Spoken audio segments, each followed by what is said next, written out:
Hello friends, இந்த வீடியோவில் நம்ம மேலூர் நாகம்மாள் கோவில் திருவிழாவை தான் பார்க்க போகிறோம். அதில் அம்மனுக்கு முளைப்பாரி எடுத்துகிட்டு வந்து அந்த காணொலியை தான் நம்ம இன்னைக்கு பார்க்க போகிறோம். என்னோட சேனலை தடவை பார்க்குறீங்கன்னா, இதுக்கு முன்னாடி நான் மேலூர் நாகம்மாள் கோவில் திருவிழா ஆரம்பிச்சாச்சுன்னு ஒரு காணொலியை நான் பதிவு செஞ்சுருக்கேன். நீங்கள் அதை பார்த்துட்டு வாங்க. மக்கள் அம்மனுக்காக காப்பு கட்டி விரதிருந்து விதவிதமான தானியங்கள்லாம் போட்டு முளைப்பாரியை வளர்த்துட்டு அதை வளர்ந்ததும் ஊர்வலமாக தூக்கிட்டு வந்து சாமி கும்பிட்றது தான் இந்த நிகழ்வு. நம்ம மேலூர் நாகம்மாள் கோவிலில் இந்த திருவிழா கிட்டத்தட்ட 7 நாள் நடக்கும். ஒவ்வொரு நாளும் பால் குடம், அழகு குத்துறது, முளைப்பறி திருவிழா இப்படி வரிசையா நடக்கும். நாங்களும் முளைப்பறி பார்க்கலாம்னு சொல்லிட்டு ஈவினிங் ஏர்லியராகவே கிளம்பிட்டோம். ஆனால் நாங்கள் வர்றதுக்கு முன்னாடியே முளைப்பறி ஸ்டார்ட் பண்ணிட்டாங்க. ஒரு 5 மணி 5:15 ஆரம்பிச்சிட்டாங்க. இந்த வருஷம் கிட்டத்தட்ட 5000 முளைப்பாரிக்கு மேலே இருக்குன்னு சொன்னாங்க. 5 மணி 5:15 ஆரம்பிச்சாலும் நைட்டு 8:30 வரையும் முளைப்பாரி ஊர்வலம் வந்துட்டு தாங்க இருந்தது. 8:30 மணிக்கு மேலே சாமி ஊர்வலம் வேற வந்தது. ரொம்ப குட்டி குழந்தை 1.5 வயசு 2 வயசு குழந்தைங்க எல்லாமே முளைப்பாரி எடுத்தாங்க. சில பேர் வந்து பூ கூடன்னு சொல்லுவாங்கல்ல, அந்த பூவெல்லாம் வச்சு தூக்கிட்டு போறதெல்லாம் எடுத்துட்டு போனாங்க. இந்த பாப்பாவுக்கு 1.5 வயசு தான் இருக்கும்னு நினைக்கிறேன். இந்த பாப்பா வந்து ஒரு பூ கூட மாதிரி வச்சு அழகா கியூட்டா தூக்கிட்டு போச்சு. எல்லாரோட முளைப்பாரியுமே நல்லா வளர்ந்துருந்ததுங்க. சும்மா சொல்லக்கூடாது, ரொம்ப அழகாவும் இருந்தது. எங்க மேலூர்ல நடக்கிற ரொம்ப பெரிய திருவிழா நான் ஏற்கனவே சொல்லியிருக்கேன்ல, இதுல வந்து எங்க மேலூரை சுத்தி இருக்க எல்லா கிராமத்துல இருந்தும் நிறைய பேர் வருவாங்க. ஏஜ் டிஃபரன்ஸே இல்லாம எல்லாருமே முளைப்பாரி தூக்கிட்டு போனாங்க. ஒருத்தவர் பெரிய முளைப்பாரி கொண்டு வந்தாருங்க. சுத்தி 4 முளைப்பாரி, நடுவுல ஒரு பெரிய முளைப்பாரி. பார்க்கவே அவ்வளோ ஆச்சரியமா இருந்தது. இப்படி முளைப்பாரி எடுத்துகிட்டு வரவங்க டயர்டாகிடக்கூடாதுன்னு அங்கங்கே பிரசாதம்லாம் சில பேர் வந்து வேண்டிட்டு கொடுப்பாங்களாம்.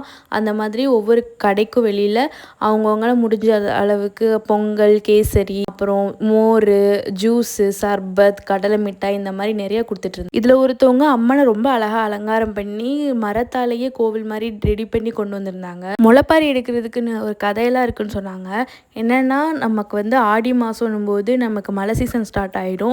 இந்த வருஷம் வந்து நல்லா மழை பெய்யணும், வறட்சி இருக்கக்கூடாது, எல்லாருக்கும் உணவு தானியம் எல்லாம் நல்லா கிடைக்கணும், யாருக்கும் பஞ்சம்லாம் வந்துடக்கூடாதுன்றதுக்காக அம்மனுக்கு இந்த மாதிரி முளைப்பாரி தானியங்கள்லாம் விதைச்சி முளைப்பாரி எடுத்துகிட்டு வந்து படைக்கிறதா சொல்கிறாங்க. முன்னாடி காலத்துலலாம் இதுதான் வழக்கமாக வச்சுருந்துருக்காங்க. இப்போ வந்து நம்ம ஏதாவது வேண்டிட்டு அதை நிறைவேற்றணும்னு சொல்லி நேர்த்திக்கடன் மாதிரி வச்சுக்கிட்டோம். எங்கள் நாகம்மாள் கோவில் திருவிழா கிட்டத்தட்ட 7 days நடக்கும். நான் எல்லா நாளும் போய் விளாக் எடுத்து அப்லோட் பண்ணலான்னு நினச்சிருந்தேன். ஆனால் என்னால் பால் குடத்தை ஷூட் பண்ணவே முடியலைங்க. ஆக்சுவலி எனக்கு ஒரு 5 month ஓல்டில் பேபி இருக்குது. ஸோ அதனால் எல்லா வேலையுமே செஞ்சுட்டு இதையும் செய்ய முடியலை.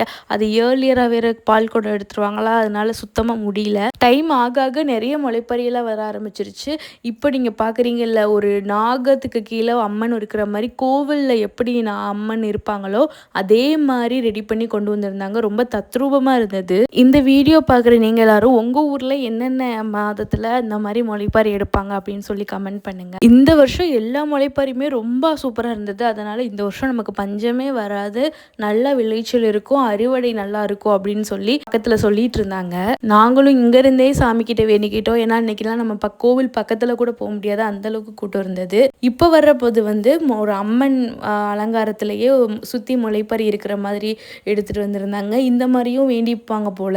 கோவிலுக்கு போக முடியலேன்னு ஃபீல் பண்ணிட்டு இருந்தோம். ஆனால் அம்மன் நம்மளே நேரடியாக வந்து பார்த்த மாதிரி இருந்தது. கிட்டத்தட்ட 8:30-9 மணி வரையுமே ஊர்வலம் வந்தது. 5000 முளைப்பாரிக்கு மேலே அப்படின்னு சொல்லியிருந்தாங்க. எங்கள் மேலூரை சுற்றி இருக்க எல்லா கிராம மக்களுக்குமே இது முக்கியமான கோவில். எல்லா ஊர்ல இருந்தும் முளைப்பாரி போட்டு அங்கேருந்து வந்து திருவிழாவுக்கு வந்து கலந்துக்குவாங்க. எல்லா முளைப்பாரியும் நல்லா வளர்ந்துருந்ததுனால க்ரீன் கலரில் பசுமையாக இருந்தது. நைட்டில் அந்த லைட்டுக்கு அதுக்கும் செம்மையாக இருந்தது பார்க்க. அம்மனை வந்து தூக்கிட்டு வந்துட்டு இருந்தாங்க. அதுங்களையும் பார்த்து சாமி கும்பிட்டுட்டு அங்கே திருவிழா வந்ததுக்காக ஏதாவது ஒன்று வாங்கணுமேனு சொல்லிட்டு ஒரு பபுள் ஷூட்டர் வாங்கியிருந்தோங்க. இது வந்து 100 ரூபான்னு சொன்னாங்க. ரொம்ப அநியாயமாக இருந்தது. இது 50 ரூபாய்க்கு தான் ஒர்த்து, ஆனால் 80 ரூபான்னு பேசி தான் வாங்கணும். இந்த விளாக் பிடிச்சிருந்தா லைக் பண்ணுங்கள், சப்ஸ்கிரைப் பண்ணுங்கள். நெக்ஸ்ட் விளாகில் பார்க்கலாம். இன்னும் நிறைய டிவோஷனல் விளாக் வருது. பாய்.